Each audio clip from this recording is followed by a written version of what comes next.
2026 අවුරුද්ද පටන් අරන් දැන් මාස 3කටත් වඩා කාලයක් ගෙවිලා ගිහිල්ලා. ඉතින් ඔයාටත් තාම බැරි වුණා නම් 2026 අවුරුද්ද ලස්සට ප්ලෑන් කරලා හිතපු විදිහට පටන් ගන්න මේ වීඩියෝ එක ඔයාට.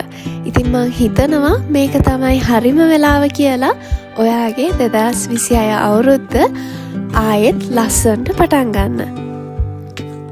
අද වීඩියෝ එකෙන් මං ෂෙයා කරගන්න හදන්නේ මම කොහොමද 2026 අවුරුද්ද ලස්සනට ප්ලෑන් කරලා පටන් ගත්තේ කියන එක.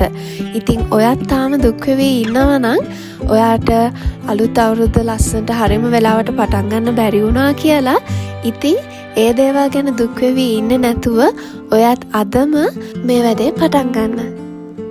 උදේම නැගිටලා කොෆි එකත් බොන ගමන් මං කල්පනා කරේ මගේ 2025 අවුරුද්ද ගැන. ඉතින් 2025 කියන්නේ මගේ ජීවිතේ ගොඩාක් ලොකු වෙනස්කම් සිද්ධ වුණ කාලයක්. ඉතින් ගොඩක් achievements වගේම මට නැති වුණ දේවල් මම ඉගෙන ගත්ත පාඩම් මේ හැම එකක්ම 2025 අවුරුද්දට ඇතුළත්. 2025 දී තමයි මම නිව්සීලන්ත වලට ආවේ. ඉතින් ඔයගලන් දන්නවා අවුරුදු ගාණක් තිස්සේ ජීවත් වුණ රට දාලා ඇවිල්ලා අලුත් රටක ජීවිතේ පටන් ගන්නවා කියන්නේ හිතන තරම් ලේසි වැඩක් නෙවෙයි. ඉතින් ඒ අවුරුද්ද පුරාවටම මම මගේ ජීවිතේට ගොඩක් අලුත් දේවල් එකතු කරගත්තා. හරි. ඉතින් මේගොල්ලන් දැක්කේ මම 2026 අවුරුද්ද ප්ලෑන් කරන්න වගේම මගේ ඩේ ටු ඩේ වැඩවලට පාවිච්චි කරන්න ගත්ත අලුත් පොත. ඉතින් මම දැන් කරන්න හදන්නේ 2026 අවුරුද්දේ මගේ ගෝල්ස් මොනවද, මම කරන්න හිතාගෙන ඉන්න දේවල් මොනවද, ඒ වගේම මම ආස කරන දේවල් මොනවද, මේ හැම දෙයක්ම එකතු කරලා මගේ අවුරුද්ද ලස්සනට ප්ලෑන් කරන්න.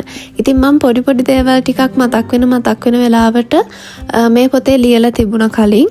ඉතින් ඒ ඔක්කොම එකතු කරලා අලුත් දේවල් ටිකක් දාලා මම ලස්සනට මගේ ප්ලෑනින් වැඩ ටික තමයි දැන් කරගෙන යන්න හදන්නේ. ඉතින් මං ඉස්සරින් ඉඳන්ම අලුත් අවුරුද්දක් පටන් ගන්නකොට මේ විදිහට අවුරුද්ද ප්ලෑන් කරන ලස්සනට. ඉතින් ඒ වගේ ප්ලෑන් කරපු පොත් දෙකක් දැන්ට මගේ ළඟ තියෙනවා. 2025 එකයි 2024 පොතයි. හැබැයි අනිත් පොත් ටික නම් මගේ දැන්ට තියෙන්නේ ලංකාවේ. ඉතින් මම මේ වැඩේ පටන් ගත්තේ මට මතක විදිහට 2022 දී.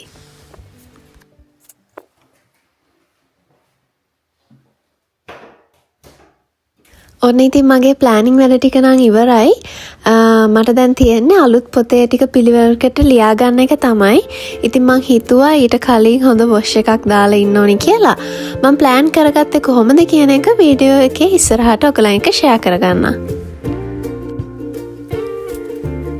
නිව් ඉයර් එක ප්ලෑන් කරනවා වගේම මං සාමාන්‍යයෙන් මම ඉන්න තැනත් අලුත් අවුරුද්දක් එනකොට ලස්සනට අස් කරලා හොඳට ක්ලීන් කරගන්නවා. ඉතින් මම බාත්රූම් එක නම් ඊයේ ක්ලීන් කරා. හැබැයි මට මේ ඉවර වුණ සමහර දේවල්, ෂැම්පූ බෝතල්, ඒ වගේ දේවල් ටිකක් තියෙනවා ඇතුලේ. ටික අයින් කරන්න බැරි වුණා. ඉතින් මම දැන් හදන්නේ ඒ අවශ්‍ය නැති බඩු ටික ඔක්කොම අයින් කරලා අලුතෙන් ගෙනාපු බඩු ටික එතනට රීස්ටොක් කරන්න.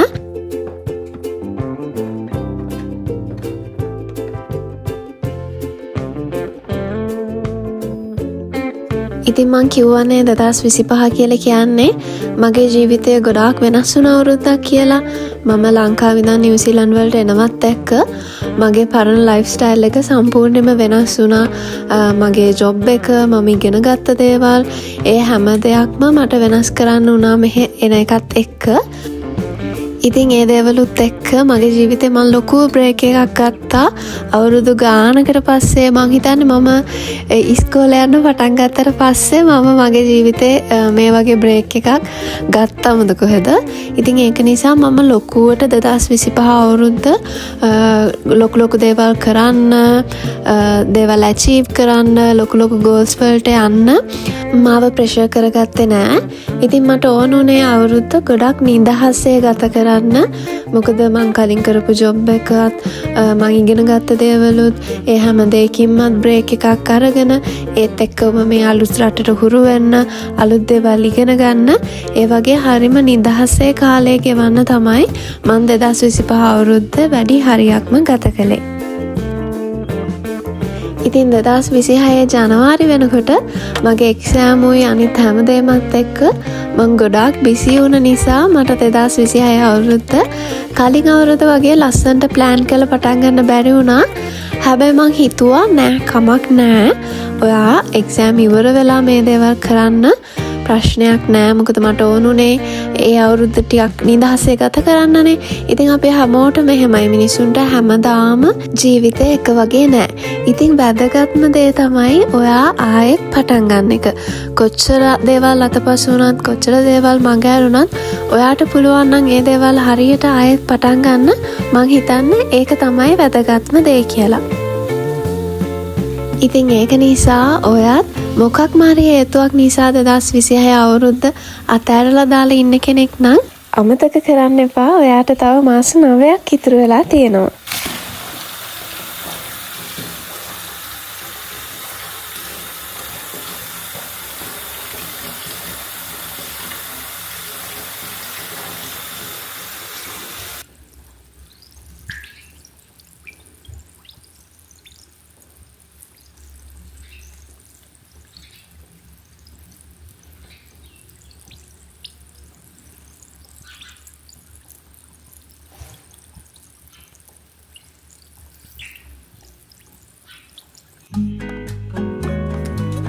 ඉතින් මම හොඳම හොඳ පොෂ් එකක් දාලා දැන් කොෆි එකකුත් හදාගෙන ආයෙත් යන්න හදන්නේ මගේ ප්ලෑනින් වැඩවල ඉතුරු ටික ඉවර කරන්න.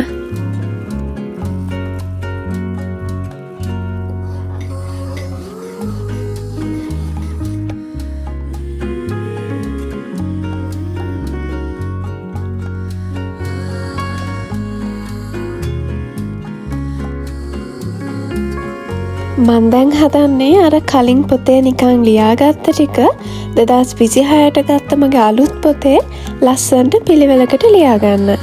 මන් දැන් ඔයාලට කියන්නම් මං කොහොමද මගේ ඊයේ එක ප්ලෑන් කරේ කියලා. මං මුලින්ම කරේ මගේ 2026 අවුරුද්දට මුලින්ම මේන් ගෝල්ස් 2-3 වගේ සෙට් කරගත්ත එක. මේක එක්කෙනාගෙන් එක්කෙනාට වෙනස් වෙන්න පුළුවන්. ඔයාගේ තියෙන ජීවිතේ තියෙන දේවලුත් එක්ක 2026 අවුරුද්දේදී ඔයා ප්‍රධාන වශයෙන් මේන්ලි ඇචීව් කරගන්න බලාපොරොත්තු වෙන ගෝල්ස් මොනවාද කියන එක මුලින්ම ඔයා ලියාගන්න.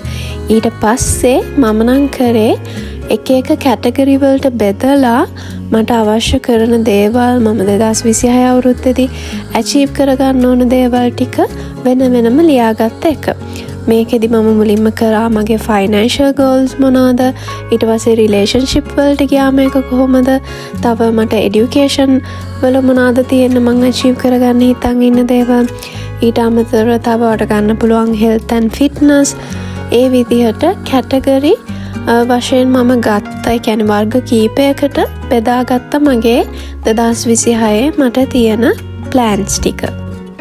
ඊට පස්සේ ඔයාට පුළුවන් මේ එක එක කැටගරි එකට අදාළ වෙන විදිහට ඔයාට අවශ්‍ය දේවල් ටික යටින් ලියාගන්න.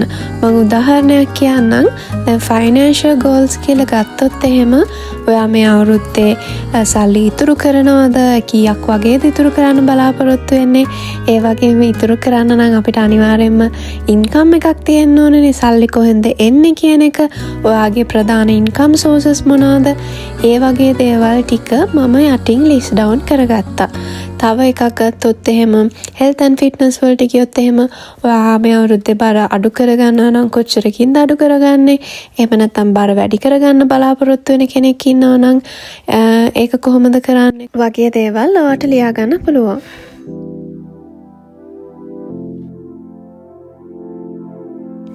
මේ තියෙන්නේ තවත් දවසක්.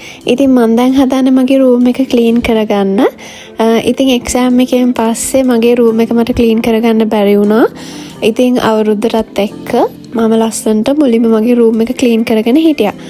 ඉතින් මොන දේ කරත් අපි කොච්චර අවුරුද්ද ප්ලෑන් කරත් අපි කොච්චර දේවල් ඇචීව් කරන්න හිතාගෙන හිටියත් අපි ඉන්න වටපිටාව විශේෂයෙන්ම අපේ ගෙදර වෙන්න පුළුවන්, අපි පාඩම් කරන තැනක් වෙන්න පුළුවන්, ඔයා නිදාගන්න රූම් එක වෙන්න පුළුවන්. මේ හැමතැනම ඔයා ගොඩාක් අපිලි වලට නම් තියන් ඉන්නේ. ඒක ඔයාගේ ඔළුවටත් ලොකු කරදරයක්. ඔයාගේ හිතේ තියෙන නිදහසට බාධාවක් වෙන්න පුළුවන්. ඒක නිසා අර ප්ලෑන් කරන දේවලුත් එක්කම ඔයා ගොඩාක් ලොකු අවධානයක් දෙන්න ඕන ඔයාගේ තියෙන වටපිටාව. ඒක හැම වෙලේම පුළුවන් තරම් පිළිවෙලකට තියාගන්න.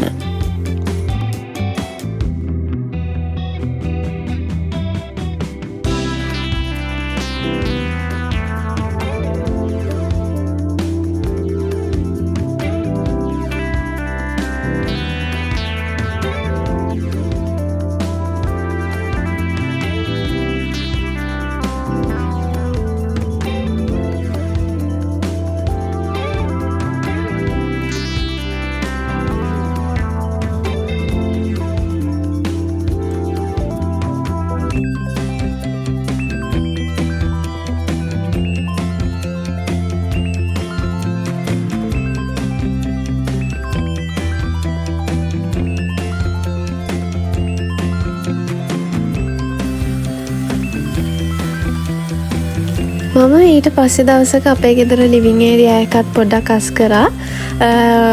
අස් කර කර ඉන්නකොට මට නිකවට හිතුණා මේක පොඩ්ඩක් තියෙන විදිය පොඩ්ඩක් බඩු ටික හෙට මෙහෙට කරලා වෙනස් කරලා බලන්න ඕනි කියලා.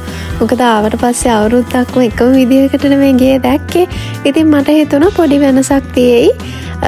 මේක චුට්ටක් වෙනස් කරලා වැළුවොත් කියලා. මේ පුරුද්ද නම් ඇත්තට මට ආවේ අපේ ගෙදරින්. මොකද ඉස්සර අලුත් අවුරුද්දක් එනකොට විශේෂයෙන්ම අපේ අම්මි අක්කි මේ හැමෝම එකතු වෙලා මුළු ගෙදරම අනිත් පැත්ත හරවනවා. අපේ වැඩේම දෙසැම්බර් අන්තිම දවස් ටිකේම ගේ කොහොම හරි ඔක්කොම ක්ලීන් කරන එක මේ බඩු එහෙට මෙහෙට කරනවා. රූම් වල තියෙන බඩු එහෙට මෙහෙට කරලා වෙනස් කරනවා.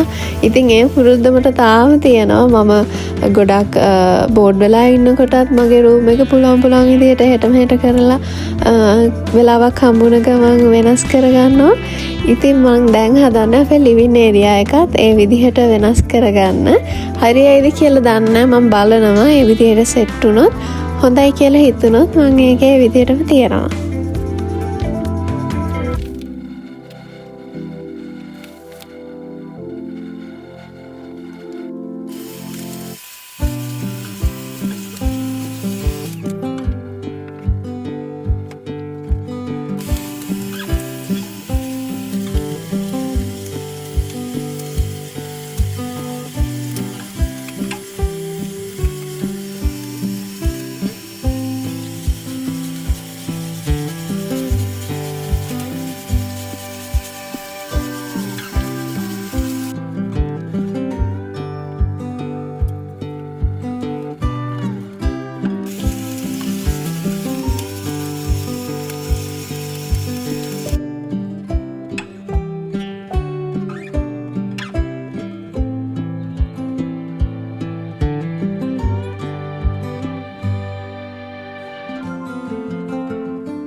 ඉතින් මේ තියෙන්නේ තවත් දවසක්.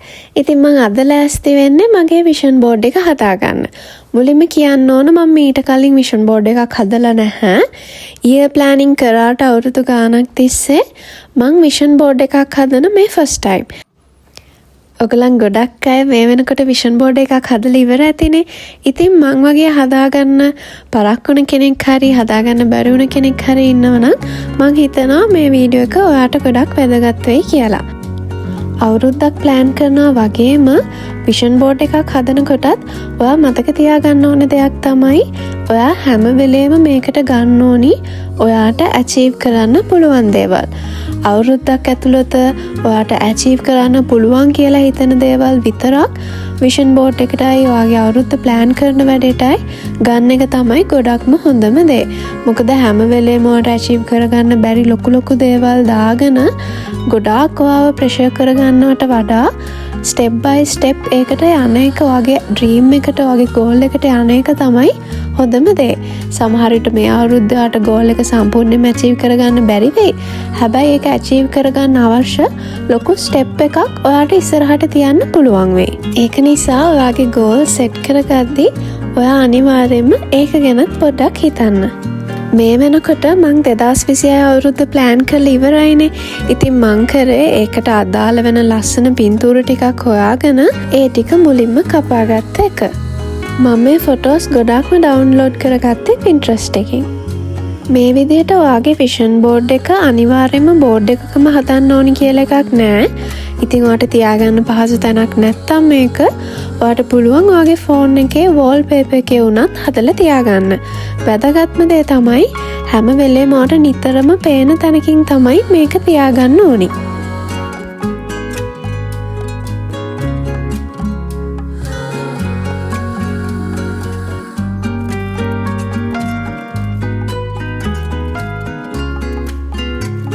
ඔයා ෆොටෝස් සිලෙක්ට් කරද්දී මතක ඇතුව ඔයාගේ ගෝල් එකට ඔයාගේ ඇචීව් කරන්න බලාපොරොත්තු වෙන දේට ගැලපෙනම ෆොටෝස් සිලෙක්ට් කරගන්න. ඒක විශේෂයෙන්ම අනිත් අයට නෙවෙයි. ඔයාට ඒක දැක්කම ඔයාගේ ගෝල් එක මතක් වෙන විදිහේ ආසිතන විදිහේ ෆොටෝස් ගන්න පුළුවන් නම් ගොඩක් හොඳයි. ඒ වගේම ක්ලියර් ෆොටෝස් ෆොටෝ එක දැක්ක ගමන් මොකක්ද ඔයා මේකෙන් බලාපොරොත්තු වෙන්නේ කියන එක ඔයාගේ ඔළුවට පැහැදිලිව යන්න ඕනේ.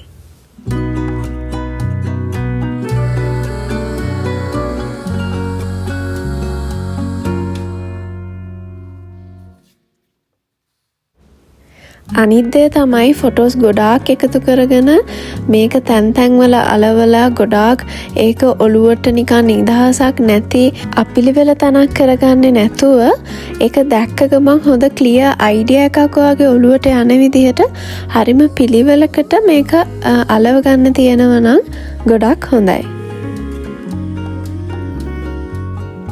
ඉතින් මෙන්න මේ විදිහට තමයි මගේ විෂන් බෝඩ් එක මගේ ඉයර් ප්ලෑනින් වගේම මගේ ගෙදර ක්ලීන් කරගන්න එක රීසෙට් කරගන්න එක 2026 අවුරුද්දට මං කරගත්තේ. ඉතින් වෙන අවුරුදු වලට වඩා ටිකක් පරක්කු වෙලා මේ වැඩේ කරත් මං හිතනවා ඒක ප්‍රශ්නයක් නෑ. අපි නැති වුණ දේවල් මග ඇරුණ දේවල් ගැන දුක් වෙවි ඉන්නවට වඩා හොඳම දේ තමයි මේ අපිට පුළුවන් වෙලාවේ අපේ දේවල් හරි විදියට පටන් ගන්න එක කියලා. ඉතින් ඔයාටත් බැරි වුණා නම් තාම 2026 අවුරුද්ද ලස්සනට පටන් ගන්න මං හිතනවා මේ වීඩියෝ එක ඔයාට හොඳ මොටිවේෂන් එකක් වෙයි කියලා. ඉතින් නැති වෙන දේවල් ගැන දුක් වෙවි ඉන්නේ නැතුව මතක ඇතුව ඔයත් අදම 2026 අවුරුද්ද ලස්සනට පටන් ගන්න. අමතක කරන්න එපා තව මාස 8ක් 9ක් වගේම ඉතුරු වෙලා තියෙනවා ඉස්සරහට. ඉතින් ඔයාට මග ඇරුණ කාලයට වඩා ඒක ගොඩක් ලොකු කාලයක් කියලා. එහෙනම් ආයෙත් අලුත් වීඩියෝ එකකින් හම්බ වෙනකන් ගිහින් එන්නම්. හැමෝම පරිස්සමින් ඉන්න.